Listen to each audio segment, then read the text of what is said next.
What you're going to hear about today is nothing short of a miracle.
Okay, hello everyone.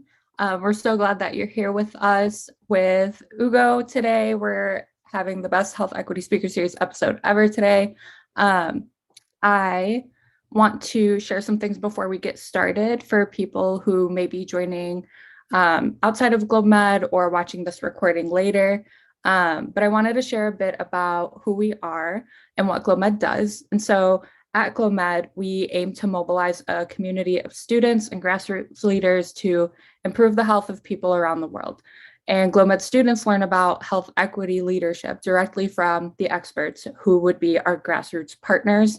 They are in Asia, Africa, and the Americas. And through that, they become part of the movement for global health equity. We also believe in the power of community behind this movement, which is why we make these programs available to everyone. Additionally, these programs are possible because of generous support from the community. So through this chat and through various platforms, whenever this recording goes up, I'll drop a donation link in the chat for anyone who wants to share that and support programming like this in the future. Additionally, we try to make these spaces super comfortable. So if you need to rearrange yourself, keep your cameras off, share in the chat or raise your hand feature on Zoom, or just, unmute yourself when you feel moved. Do what you need to do to be fully in this space. And yeah, with that, I'll pass it along to our amazing speaker today. All right, thank you so much, Sarah.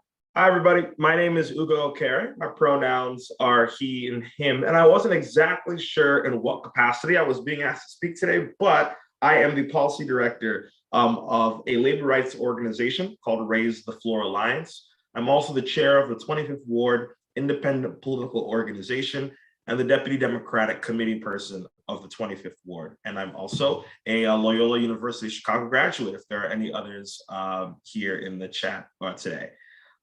So as I understand the speaker series to be, you all have folks speak about the intersection of health and social justice as it relates to their field of work. So I primarily work in labor, community organizing, and local politics. And I live in the neighborhood of Pilsen here in the city of Chicago in the state of Illinois. But I've actually lived in this community for about 2 years, even though I'm heavily involved in it. And Pilsen is what the EPA, or the Environmental Protection Agency, which is a federal agency in the United States that deals with the protection of the environment. I live in what is called an environmental justice community, meaning it is a community that, for whatever reason, is in close proximity to environmental hazards that have a significant impact on the lives of residents in that community. So I'm going to talk a little bit about that, about some of the fights that we've faced and have been fighting in this community, and then also a small bit about my day job, the work that I do out, that I'm actually paid for, and a small bit about labor and how that impacts health as well. But before that, I actually want to get a sense of who's in the room, because I heard that, there are not just folks from Loyola, but folks from around the US and also around the world, or in Rwanda. And I'm just curious if folks could go around and say their name, their year, their major, and what school they're in, if that is okay. So I will just call on you person by person. And if you do not feel like you want to speak, totally okay. I'll just move on to the next person. But I'll start with Sarah, actually. Cool. I am also a graduate of Loyola, go Blurs. And I was a student. I was in the GlobeMed chapter there.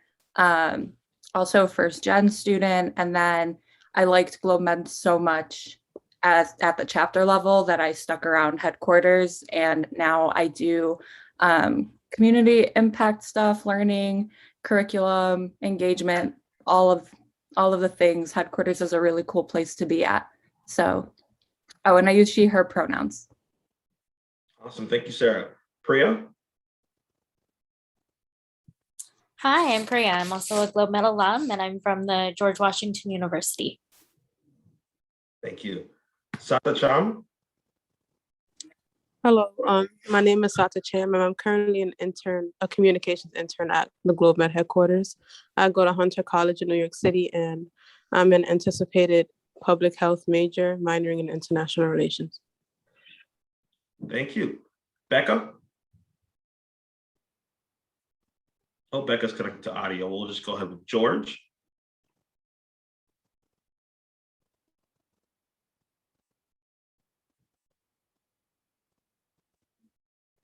In case George is not right here with us, Stevie?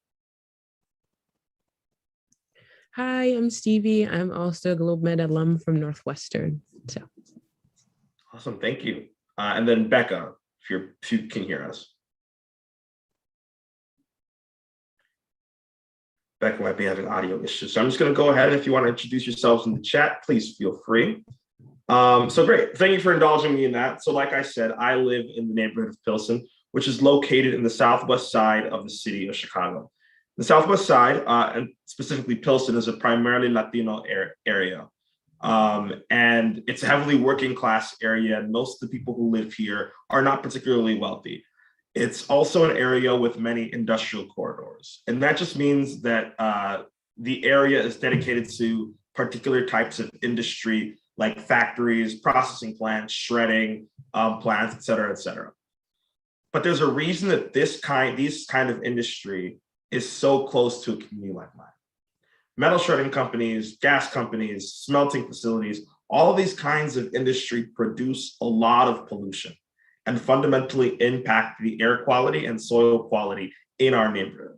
For example, BERO, which is an acronym, is a Pilsen-based environmental organization that found that between 1994 and 2003, 2,544 pounds of lead had been pumped into soil by a copper production facility.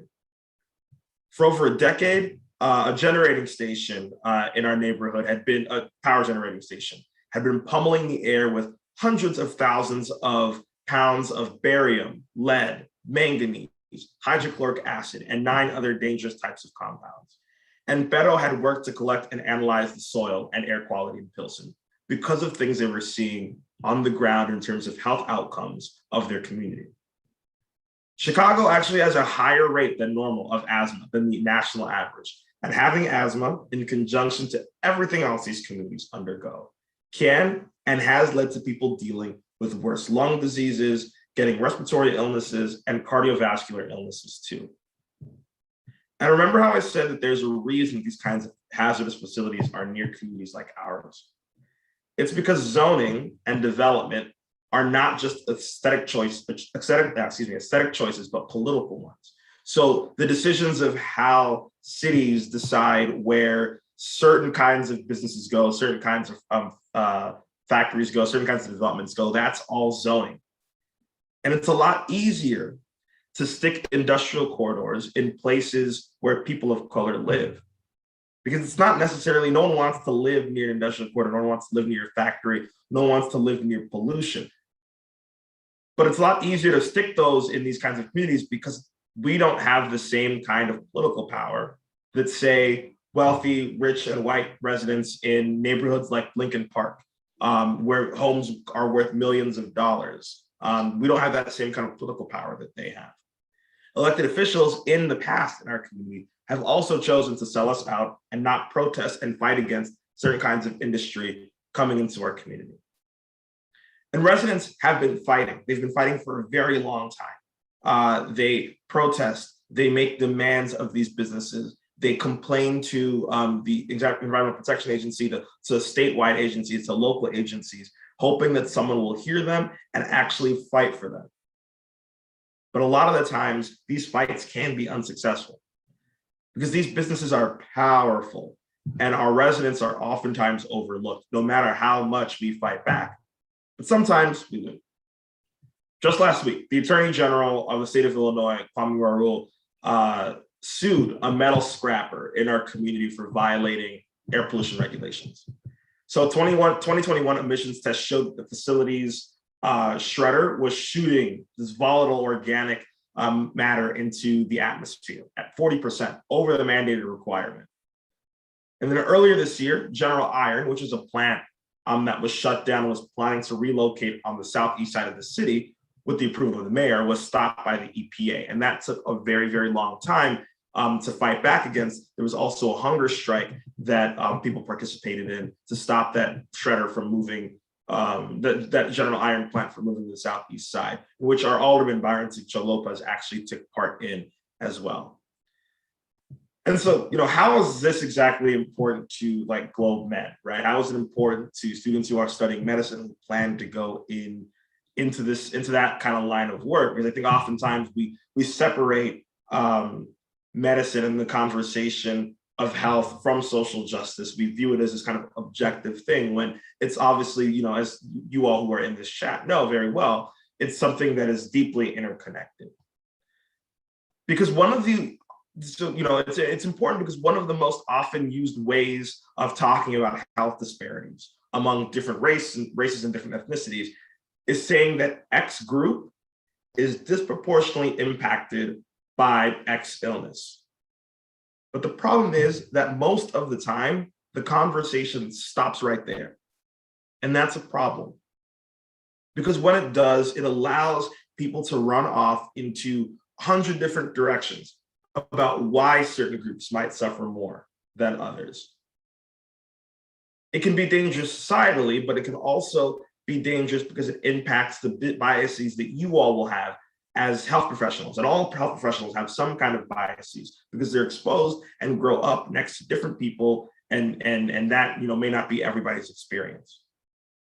One of the concerns is that someone could attribute disproportionate impact of illnesses by race, right? Or intelligence or class or something like that. And of course, that is not actually what the problem is, because it is important to recognize the environmental factors and the impact that has on health disparities. Because it should also impact what you do outside of the health profession in advocacy. More people will be coming into your office as a doctor, as a nurse, or so on and so forth, your place of employment, with issues of respiratory illness or asthma or something else, because the environmental factors that cause them to have those things are not going away. So it would behoove health professionals to be involved in eradicating the systems of harm, being involved in the fight for environmental justice, being involved in the fight for these communities whose living situation is disproportionately impacting their health. In my day job, I work in labor, and health deeply intersects with that work as well. Right now, we are facing, and during the height of the pandemic, we were also facing the spread of COVID. Now it's more so spreading amongst people who are not vaccinated, but during the height of it, it was being spread amongst workers, because the intersection of capitalism and safety do not mix. At a time that we need to listen to workers and their demands for, better and safer working conditions, this country chose not to listen to them. Companies had to continue to maximize their profit as supporters of capitalism intend. So instead of offering hazard pay and giving workers more money to justify continuing to work in more dangerous but essential jobs, we as a country chose not to.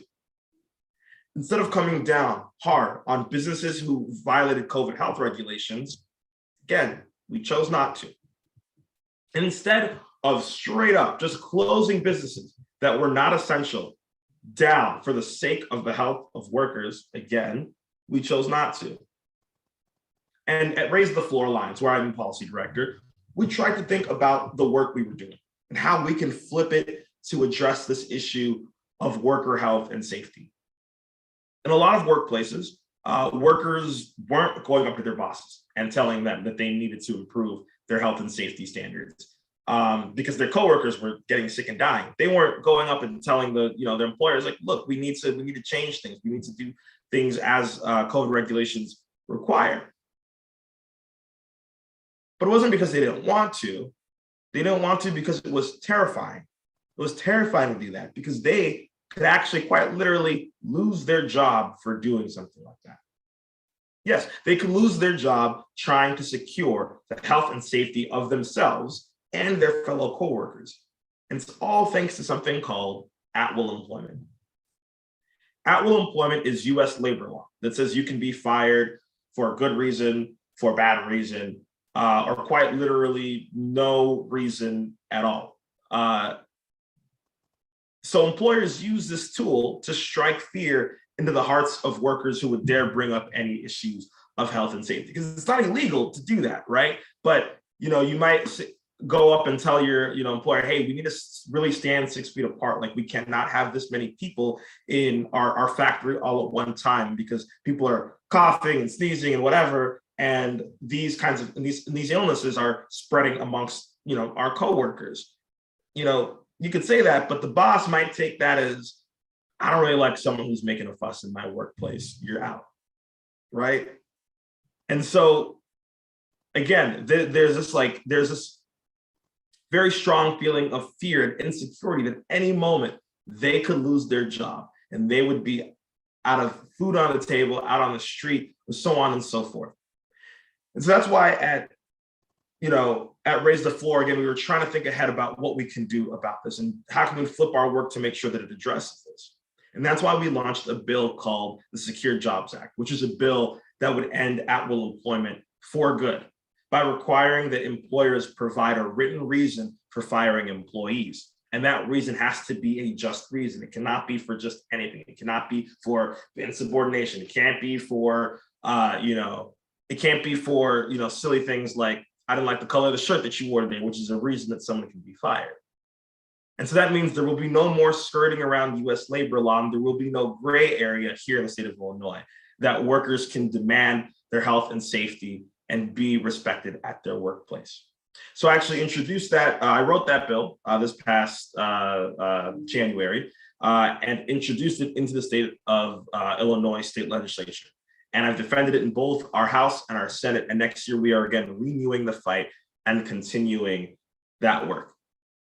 And so, I bring that story up because obviously I would hope that all the folks again who are here and all the folks who are watching this later on YouTube, that medicine and health intersect in so many other parts of our lives because people do not exist in a vacuum.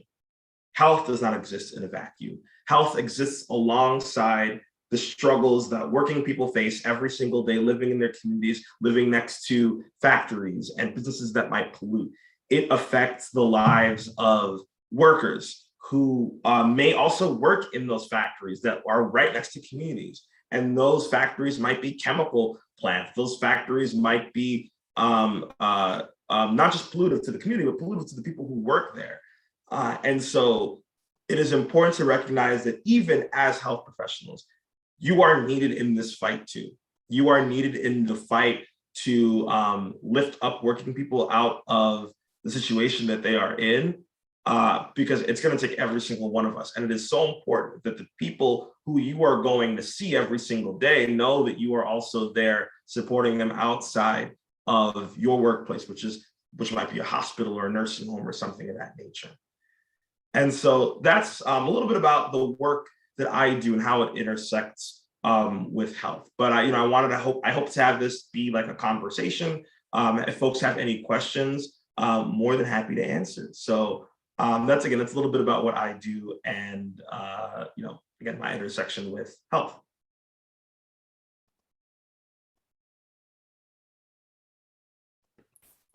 Thank you, Ugo. I will give everyone in the room time to like chat their questions or raise their hand, but I can kick us off if that's okay.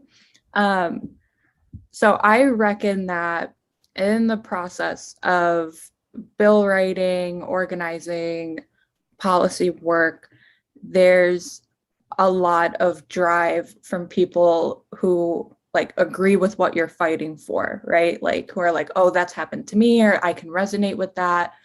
So I will join the movement. I will support you in this.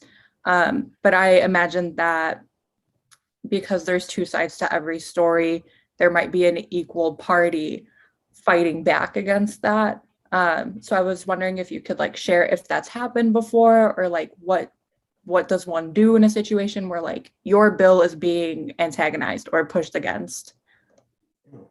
Yeah, no, good question.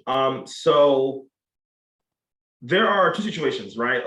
Or not two situations, but two examples that I can bring up in the case of what I talked about today, whether it's environment or it is labor. And in the case of the environment, right, the opposition are those pollutive industries. They want to continue what they're doing. They want to continue maximizing their profits, making money for the shareholders, for their CEOs. And that is a diametric opposition to the existence of the people in this community who are fighting back. Because in order for them to maximize their profits and continue the rate at which they make money, they have to continue doing things that they do. More regulations are obviously going to mean that they have to spend more money on doing things that are going to keep the community safer. And they don't really care about it. That's not their bottom line. Their bottom line is making sure that they can make as much money as possible. And the community's bottom line is making sure that their communities as safe as it possibly can be. And so it's very clear opposition to what that looks like. And obviously, that kind of fight comes with organizing. That kind of fight comes with bringing community together to fight back against what's going on there. In the case of this bill, so this bill is pretty transformational in the sense that it would fundamentally transform the way that labor works in the United States of America. 49 out of 50 states in this country are at will currently. Again, that means that you can be fired for any reason. And again, that is a tool that employers use to hold over their employees' head. It goes beyond health and safety. It goes to sexual harassment. It goes to it goes to better pay. It goes to fighting for health benefits. It goes for literally everything. Because if you ever bring up anything that your boss doesn't want to hear right now, your boss can let you go immediately, assuming you don't work for a union, you don't have a a contract, right? And so employers, there are a lot of employers in damn near every single industry. Employers are fighting back against this kind of bill because, again, it takes away that central power of the boss from being able to say that I could let you go in a second and your food, the sources that you have for food, sources that you have to continue to pay your rent, all of that is gone. And so the way that we fight back is that we know there's inside outside strategy. You got to be doing the work on the inside, because my job on top of being a policy director is also I'm a lobbyist. So I work with elected officials to get these bills passed. And that's like our inside game. There's also an outside strategy. There are people who have to put the pressure on elected officials at the same time to force them to do things that they otherwise wouldn't do. So we are building, and we've built a very large coalition of community organizations, unions, policy groups to really come together and make the case that this bill is something that we need here in the state of Illinois, and honestly, we need around the entirety of the country. And the only way that you win, the only way that you can beat like folks like industry and polluters and folks who don't really care about the sanctity of workers is by organizing, is by being able to bring your community together and say this is something that we demand and something that we need, because that is how our government is supposed to work. When the interests of the majority are clear, we should win. And so that's kind of how we're doing it. Next year, we're again looking to relaunch our campaign and get back to work in Springfield, the capital, to get this bill passed. I see a question in the chat from George Flores. Does your job necessitate a more socialist view on certain issues? The work is naturally people-centered, and our environment is one, in the US at least, is one of capitalism. So the central question, does your job necessitate a more socialist view on certain issues?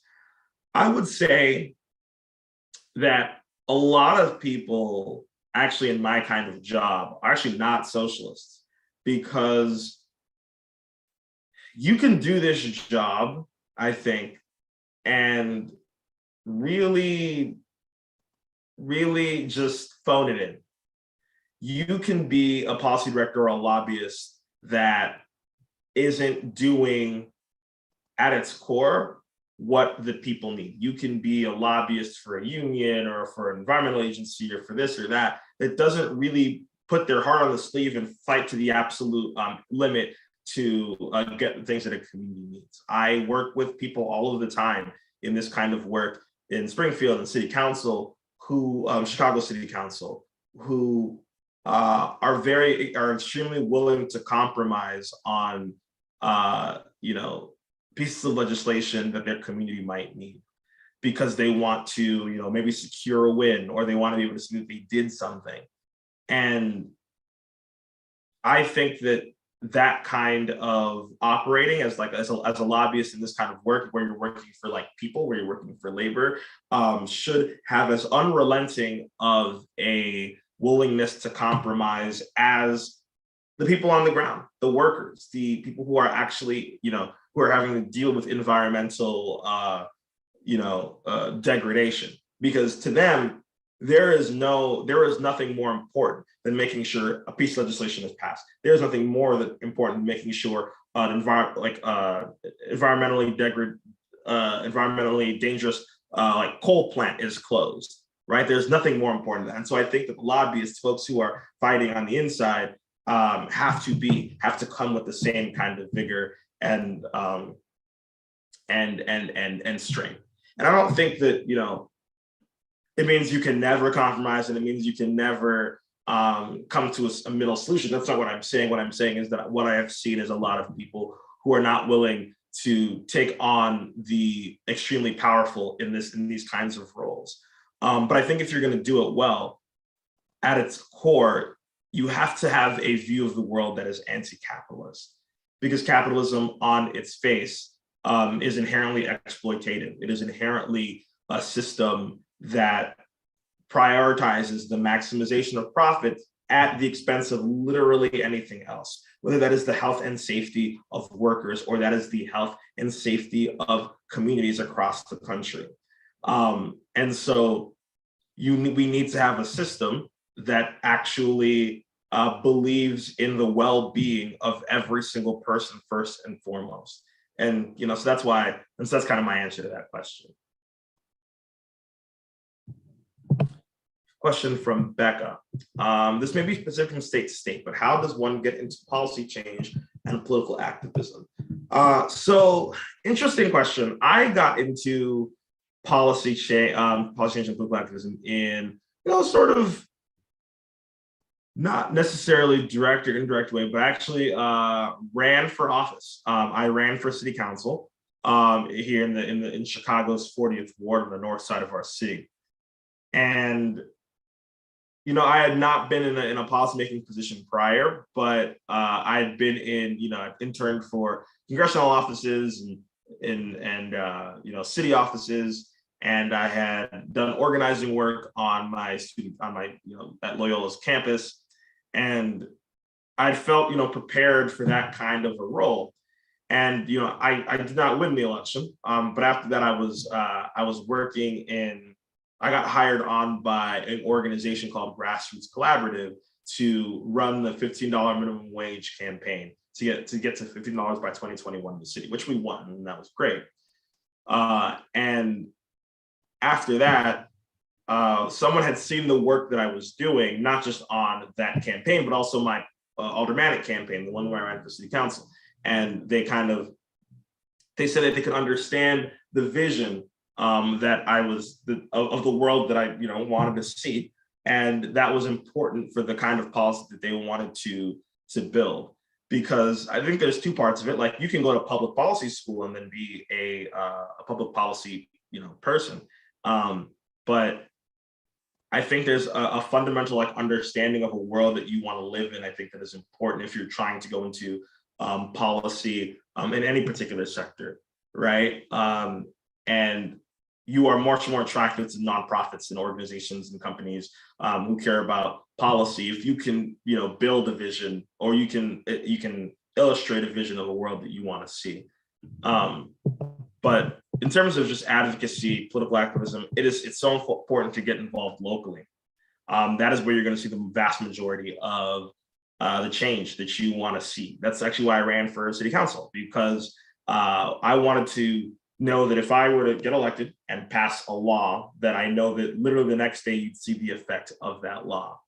And so I got involved, like I said, on campus. I got involved with political campaigns. I got involved in my community. I'm really involved in my community now.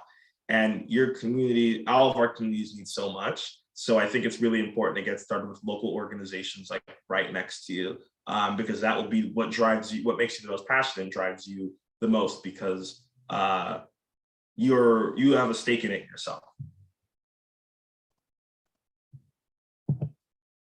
From Priya, we have, what are the biggest barriers to political advocacy at the local level?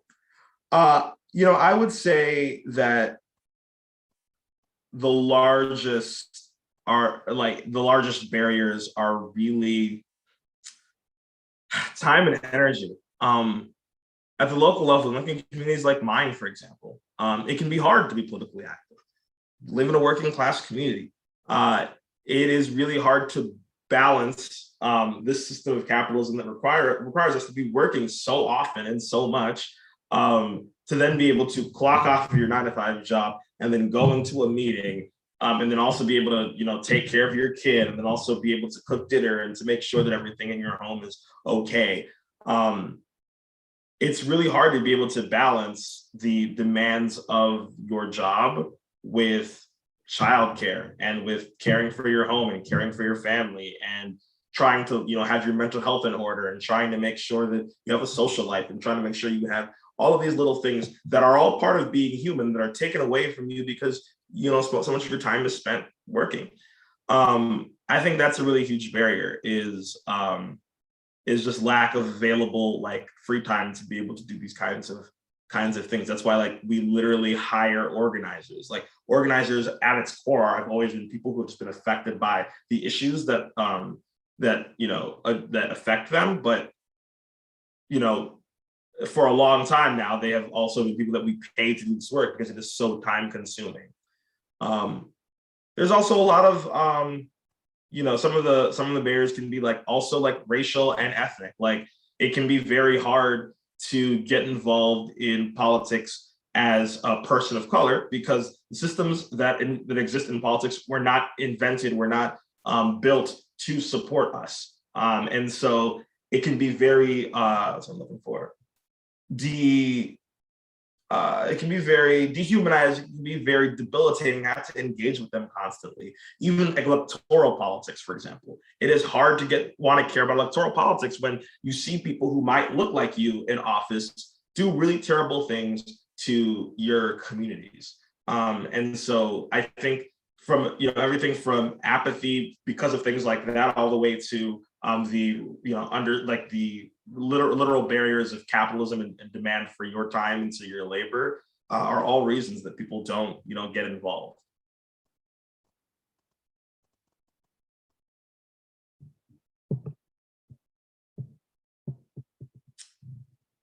Yeah, I think, and I talk a lot about capitalism, but I think that part of even if you are an organizer, even if you are in this kind of work and social justice work and activist work, it doesn't mean that you are free from this system of capitalism, this system that requires us to work extremely hard all of the time. But I think one of the best, honestly, quite honestly, one of the best self-care and community care methods that I have is never taking yourself too seriously, and also recognizing that you cannot be a martyr for your struggle. You should not be a martyr for your struggle. You are living to change the world. You are working and living to change the world as it is right now, but you still have to live in the world as it is right now. And you only have a finite amount of time on this earth. Organizing is the way that I can sleep at night, right? Social justice is the way that I know I'm imparting a part of what we need into this world in my own right. But I also want to have fun. Like, I also want to be a full person. I also want to be someone who is happy. And organizing can be very tough. It is a struggle. It is quite literally a struggle. That is why we call it that. And so I take as much free time as I can for myself. I make sure to save certain days for literally just Ugo time. I'm just gonna go hang out. I'm gonna go do what I want to. I cannot be organizing 7 days out of the week because it would not make you happy, it would not make me happy, and it is unsustainable over the course of time. So I think that's really at my core. It's not like tips and tricks for me. It's like an outlook on life, and that I wish that more people in this kind of work share.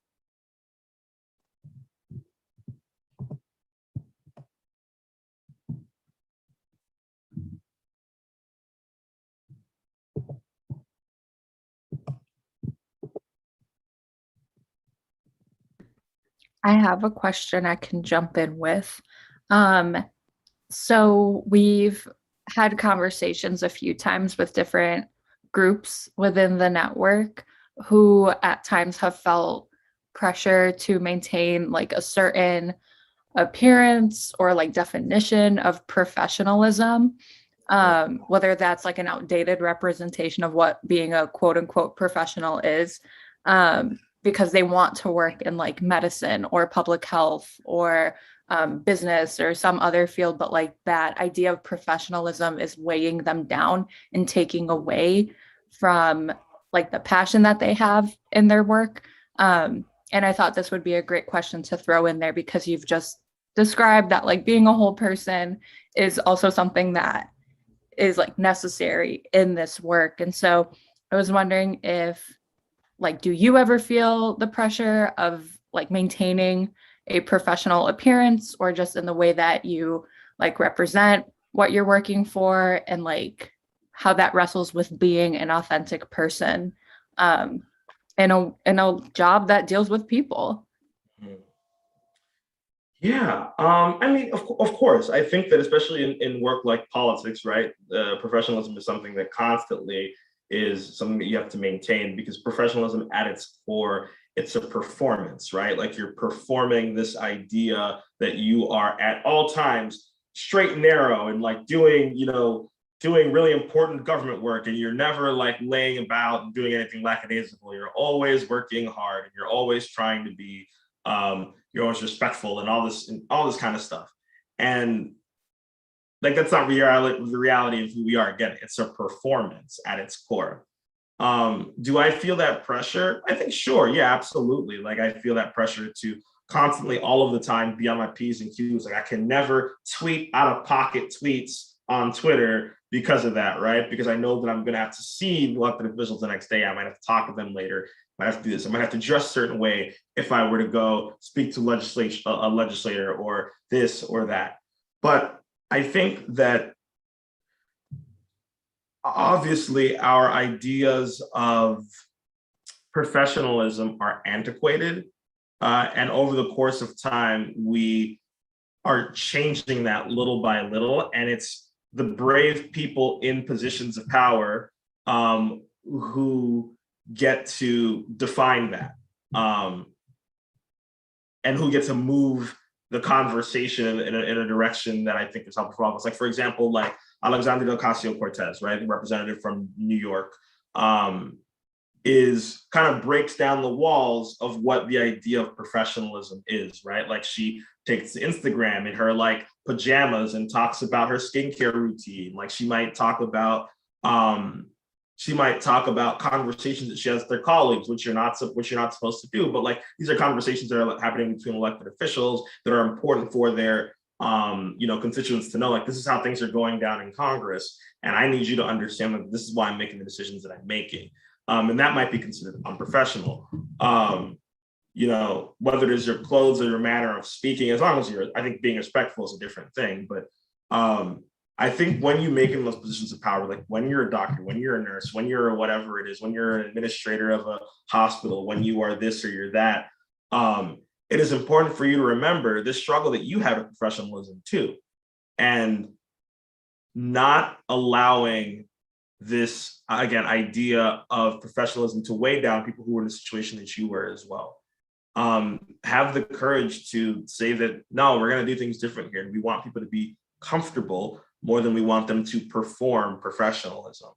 And I think that actually not even just people in positions of power, I think as we move forward, as we move through the state of work and so on and so forth, people can be daring enough to be who they want to be at their job interviews. They can be more daring, once they're already in their place of employment, to doing things that like make them comfortable. It centers their comfort and not the profitability for their company. And I think generally us all moving in that direction, having the courage to do so, will get us where we need to be. But I think it's also definitely people in positions of power who have been in these positions before should know, relax, make sure that people are comfortable more than anything.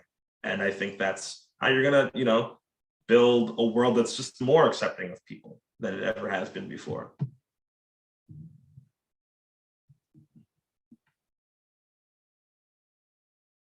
Thanks, Sarah, for the gold star.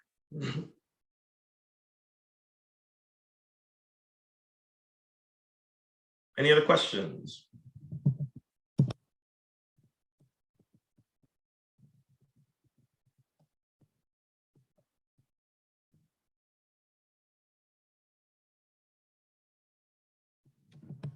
All right, let's see something. Yeah, no, important point from Priya, just to add, a lot of our standards of professionalism were designed for white, able-bodied workers. It's important to recognize and enforce the white supremacy culture for sure. Whether it is, things like not allowing braids in your hair or not allowing certain types of hairstyles that may be considered, unprofessional. Like, again, that all stems from white supremacy, this idea that we all have to, the more closer our likeness is to whiteness, the better. And it's important to break those down and to, whenever you get the opportunity, to be your most authentic self, your most comfortable self. Something from Becca: I'm a nursing major and feel like we don't talk about environmental health much. This is thank you. I'm glad to hear that.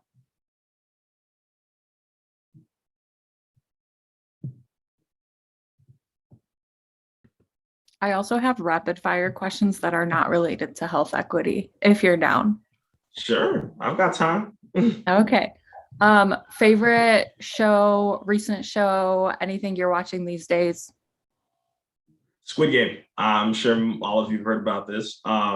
If you haven't, definitely watch it. It's a show on Netflix about, it's based in Korea, and it is about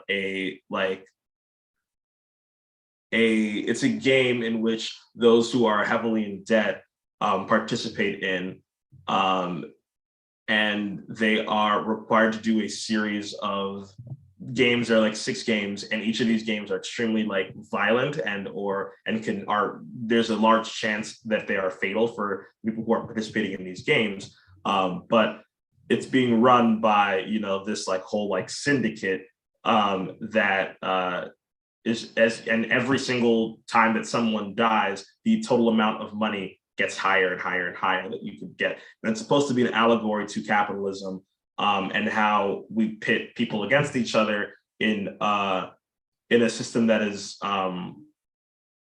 unfair and also predicated on, them needing as much money as possible. And it's really great, and you should watch it. Next question. Next question is a recent debate that is literally flooding me at the moment. But okay, I'm gonna flash an emoji. Does that emoji exist in your life, or have you banned that emoji from your use? It is the laugh cry emoji. The Gen Z, I know they're saying that using the laugh cry emoji is old people energy, and oh, that's tough. I still use it because I don't know, it's a big part of Black culture. I think generally, I think the laugh cry emoji is generally a big part of like Black Twitter culture. But I think over the course of time, I guess maybe it's because it's falling out of use or whatever. But I still be using it. I ain't gonna lie to you. Cool. Good to know. Honestly, that was a hot topic of debate. I'm wrestling with it. I didn't know. Okay, last rapid fire question. Priya in the chat, me too. I love it. Books. I'm not much of a reader, but I love hearing book suggestions. Do you have any? I do, folks. I'll be honest with you, I don't be reading like that either, but I do have a book in case anyone ever asks me if I'm reading anything that I am technically reading. The book is called The Deficit Myth by Stephanie Kelton. I don't know if anyone's heard that, but it is a book about the way that the United States views its total amount of debt and how it views our national budget.